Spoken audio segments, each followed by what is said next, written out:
तो दोस्तों, जैसा कि आप सभी को पता ही होगा कि सोल लैंड 2 में हुआ युहाओं के लिए बैटल स्पिरिट डिपार्टमेंट के हेडमास्टर यान और स्पिरिट वेपन डिपार्टमेंट के वाइस हेडमास्टर कियान डोडो एक दूसरे से लड़ने को भी तैयार है, क्योंकि उन्हें हुआ युहाओं के टैलेंट के बारे में अच्छे से पता है।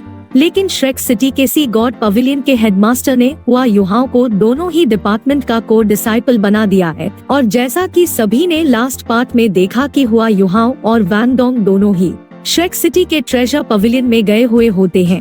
तो दोस्तों, ये एक नॉवल वीडियो है सोल लैंड 2 के अगले एपिसोड की, जिसे मैं फुल डिटेल में एक्सप्लेन करूंगा, इसीलिए वीडियो बहुत ज्यादा इंटरेस्टिंग होने वाली है।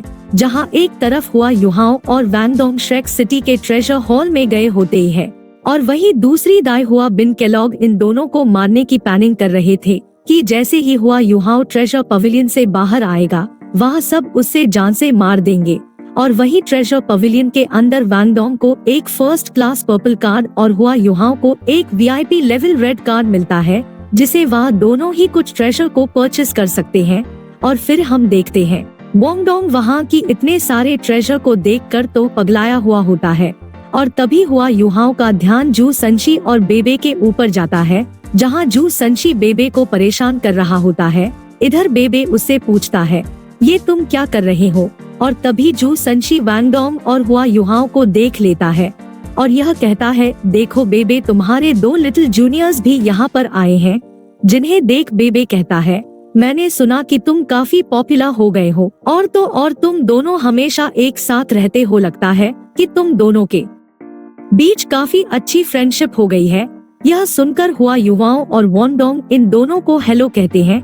तब जू संशी कहता है, मैं यह कह रहा था कि मैं तुम्हारे टैंकलन को ज्वाइन करने के लिए तैयार हूँ, अगर तुम जियांग ननन को उसके अंदर आने के लिए मना लेते हो तो, और जिस दिन ऐसा होगा मैं उसी दिन टैंकलन को ज्वाइन कर लूंगा। इधर इस बात को सुनकर बेबे गुस्से से चिल्लाते हुए कहता है, चले जाओ, और तुम्हें लगता है कि यह टैंकलन तुम जैसे के लिए है, लेकिन क्या? और फिर जू संशी बेबे को पकड़ते हुए कहता है, टांग या और जियांग ननन का रिलेशनशिप काफी अच्छा है, इसलिए तुम उससे बात करके जियांग ननन को ज्वाइन करवाओ ना, जिसके बाद मैं भी ज्वाइन कर लूंगा और फिर मुझे उसके करीब जाने की और भी ज्यादा अपॉर्चुनिटीज मिलेंगी। जिस पर बेबे कहता है, इन हरकतों को बंद करो, क्योंकि इसी वजह से जियांग ननन ने तुम जैसे गधे से पीछे रहने का डिसाइड किया है। मैं ऐसा इसलिए कर रहा हूँ क्योंकि मैं जियांग ननन के साथ एक ही क्लास में हूँ। और फिर जू संशी बेबे का हाथ को पकड़कर रोते हुए कहता है, ब्रदर, अगर तुम मेरी इसमें मदद करते हो तो मैं वो सब कुछ करूँगा जो तुम चाहो। तो इस पर बेबे एक किक मारते हुए कहता है, आखिर कौन ही तुमसे कुछ करवाना चाहेगा। इधर के कीच खाने के बाद भी जू संशी खुश होते हुए कहता है, ठीक है, मैं इस चीज को तुम्हारी सहमति के रूप में लेता हूँ।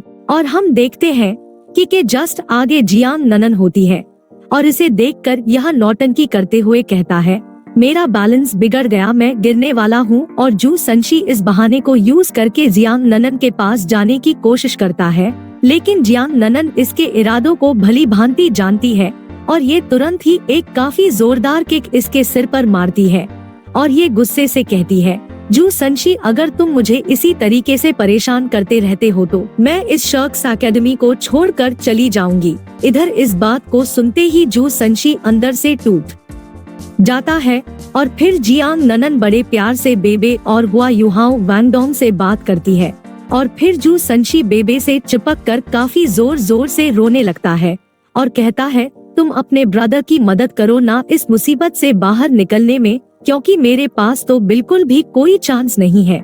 और देखो, जियांग ननन सिर्फ मुझसे ही इतने रूडली बात करती है।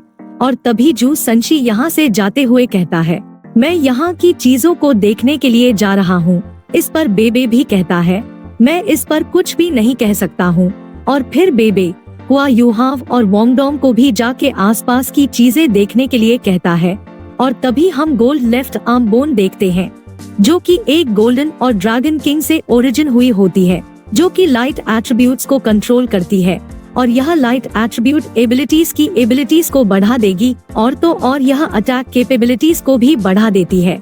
और इसे देखिए वोंग डोंग तो इस पर लड्डू ही हो जाता है। और तभी हुआ युवाओं परेशान होते हुए कहता है, वोंग डोंग, मैं यह कह रहा हूँ तुम लगभग आधे घंटे से इसे ही घूरे जा रही हो। तो इस पर वोंगडोंग काफी ज्यादा खुश होते हुए कहता है, लेकिन मुझे ऐसा लगता है यह मुझे सच में काफी सूट करेगी और यह सोल बोन सच में काफी अमेजिंग है। और तभी हुआ यूहाव बताता है इसकी जो प्राइस है वह बहुत ज्यादा है। और जैसे ही वोंगडोंग इसकी प्राइस देखता है तो इसके काफी तगड़े वाले होश उड़ जाते हैं, क्योंकि इसकी कीमत 95 लाख कॉइन्स थी। ये तो सच में काफी ज्यादा महंगी है। और यह कहता है गलती से भी इस बारे में सोचना भी मत, और यहाँ तक कि इतनी ज्यादा कीमत के साथ कोई भी 10,000 लोगों की आर्मी को खड़ी कर सकता है, और ये तो सच में हद से ज्यादा महंगी है। और तभी हुआ युवाओं कहता है चलो चल के हम इस बारे में पूछते हैं, और अगर हम इस स्पिरिट बोन को किसी चीज के साथ एक्सचेंज कर सकते हैं तो मैं इसे तुम्हारे लिए ले लूंगा। और इस चीज को सुनकर वोंगडोंग तुरंत ही चौंक जाता है और यह मना करते हुए कहता है नहीं, यह काफी ज्यादा महंगी है। मैं अच्छे से जानता हूँ कि स्कूल तुम्हें ये बेनिफिट इसलिए दे रहा है जैसे कि वो तुम्हारे ऊपर एहसान चढ़ा सके, और इस तरीके के फेलियर्स को तुम्हें एक ना एक दिन लौटाना ही होगा। हुआ यूहाव, अगर तुम अपनी आजादी चाहते हो तो तुम इनमें से किसी भी चीजों को एक्सचेंज मत करना। और फिर हुआ यूहाव अपना VIP रेड कार्ड को दिखाते हुए कहता है असल में जब मैंने वो आवाज सुनी थी तभी मैं सब कुछ समझ गया था, लेकिन मेरे पास कोई भी चॉइस नहीं है।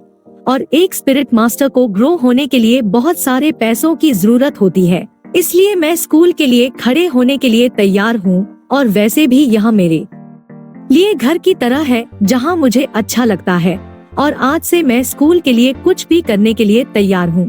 इधर हुआ युवाओं के इन सारी बातों को सुनकर वोंगडोंग मन में कहता है हुआ युहाव, वैसे तो तुम इसे नहीं कह रहे हो, लेकिन मैं भी इस चीज को समझता हूँ। और फिर वोंगडोंग कहता है ठीक है, मैं स्पिरिट बोन को चाहता हूँ, तुम इसे एक्सचेंज कर सकते हो। और फिर हुआ यूहाव उस स्पिरिट बोन को लेने के लिए चला जाता है।